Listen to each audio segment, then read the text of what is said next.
राष्ट्रध्वजाचा जाणीवपूर्वक अवमान केल्याचा आरोप करत भाजपनं काँग्रेसचे महाराष्ट्र प्रभारी रमेश चेन्नीथला यांच्या विरोधात गुन्हा दाखल करण्याची मागणी केली। याबाबत भाजप पदाधिकाऱ्यांनी सातारा शहर पोलीस ठाण्यात निवेदन देत संबंधित व्हिडिओ आणि छायाचित्रांचे पुरावे पोलिसांकडे सादर केल्याचा दावा केलाय। राष्ट्रध्वजाचा अवमान करणाऱ्या कृत्यांवर कायद्यानुसार कारवाईची तरतूद असल्याचं भाजपने निवेदनात म्हटलंय। दरम्यान व्हिडिओतील घटना नेमकी काय आहे आणि त्यातील कृती कायद्याच्या कक्षेत येते का हे पोलिसांच्या तपासानंतरच स्पष्ट होणार आहे। स्टेशनमध्ये सातारा शहर भारतीय जनता पार्टीच्या माध्यमातून ज्या देशद्रोहानं म्हणायला हरकत नाही की रमेश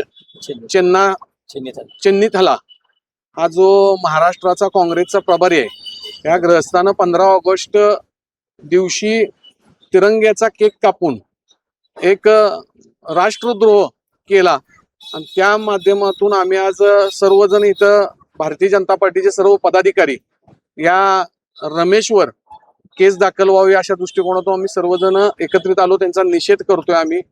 तो जो तुम्ही सर्वजण म्हणतात की तिरंगा लावला उलटा तिरंगा, ऍक्च्युली तो तिरंगा होता तो कलर कोड आहे आणि तो लावताना त्याची वरची पहिली बाजू ही केशरी आहे, ती केशरीच असते, नंतर पांढरी नंतर हिरवी।